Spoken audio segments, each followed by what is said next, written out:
Bienvenue, Imprudent Mortel. Il y a 15 jours, j'avais évoqué avec vous l'histoire du Doberman qui s'étouffe. Et je n'ai rien vu sur Instagram, donc je vous assure, c'est possible de voter en appuyant sur oui ou non, c'est ou vrai ou faux plutôt, c'est comme avant. Après, si je m'en tiens compte des commentaires, il y a eu des hésitations, mais disons que la moitié seulement ont compris ce qu'il en était. Et ce qu'il en est, c'est que cette histoire est fausse.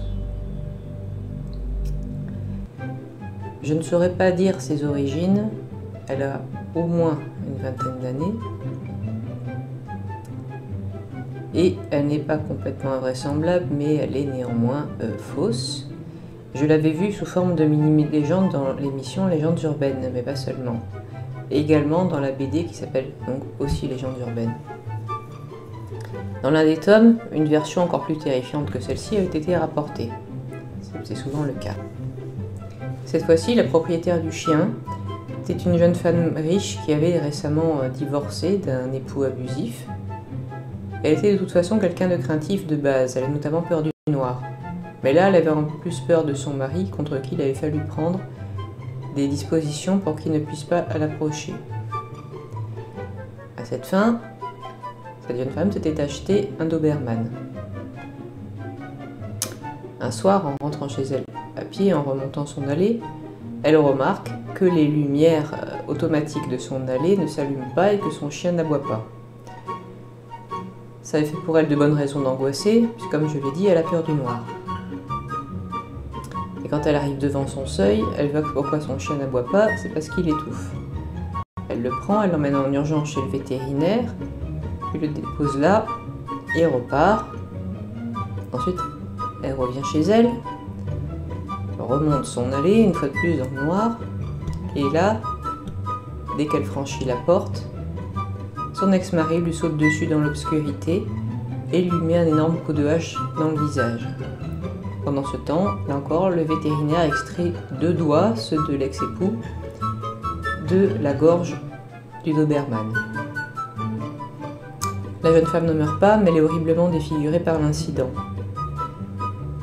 Son mari avait été sommé de rendre son double des clés de leur maison, mais il ne l'avait pas fait. Il en avait profité pour entrer, étant d'une jalousie terrible, et attendre son épouse pour la tuer. Il avait compté sans le chien, mais même avec 2 doigts arrachés, là, vous voyez, il avait gardé l'énergie nécessaire pour s'attaquer à sa femme. Pour cette seule raison, je crois qu'on comprend pourquoi cette histoire est fausse.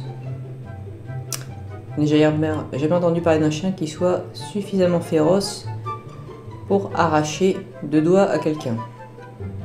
Mais on voit très bien sur quoi cette légende est fondée, sur la peur de découvrir qu'un événement d'apparence anodine est en fait beaucoup plus grave et qu'il cache une invasion de domicile, même si je trouve l'histoire du cambrioleur déjà plus vraisemblable que celle de l'ex-mari.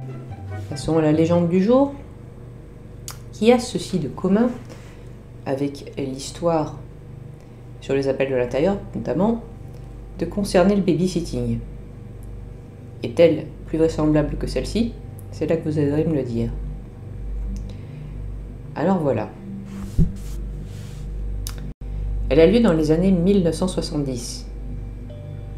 Et un couple part en soirée après avoir confié son bébé âgé de quelques semaines à une lycéenne. C'est leur première sortie depuis la naissance de l'enfant. Quant à la lycéenne, c'est une hippie, oui. Mais elle est plutôt bien élevée en fait. Elle a demandé l'autorisation à faire venir son petit ami, au lieu de le faire en douce, comme auraient fait beaucoup de babysitters de l'époque, ce qui rassure ses jeunes parents. Ils acceptent d'ailleurs que son copain passe la voir, parce que année 1970, amour libre et tout ça. Puis ils s'en vont. Ils assistent à une pièce de théâtre, puis, au moment de l'entracte, la mère décide de se rendre à un téléphone public pour appeler chez elle et s'assurer que tout se passe bien, le grand classique. Et la lycéenne répond que oui, tout va bien. Et elle ajoute « J'ai même pensé à mettre la dinde au four ». L'épouse raccroche, perplexe, et va voir son mari et lui dit « Je suis certaine que je n'ai pas de dinde au frigo, et aussi que je ne lui ai pas dit de la mettre au four, du coup. » donc il commence à se demander si c'est pas une sorte de langage codé, est-ce qu'elle n'est pas en danger, cette babysitter, est-ce qu'elle essaie pas de leur faire comprendre quelque chose. Ça les intrigue tellement qu'ils laissent tomber la représentation théâtrale et préfèrent rentrer chez eux, donc plutôt que prévu. Une fois sur place, pour commencer, ils passent devant le salon. Ils voient la babysitter et son copain, qui est donc bien là, et qui planent complètement sous l'effet de stupéfiants divers. Donc ils vont à la cuisine pour vérifier cette histoire de dinde. Il n'y a rien de particulier, le four est même éteint. Mais par acquis de conscience, et vous verrez qu'ils ont bien fait, ils ouvrent le four. Et là, oh, leur bébé est là, il dort, dans un grand plat glissé dans le four. La babysitter planait au point qu'elle a confondu le nourrisson avec une dinde, mais fort heureusement, elle n'a pas pensé à allumer. Ce fut, dit-on, dans le coin, quand même une bonne leçon pour limiter la consommation de stupéfiants.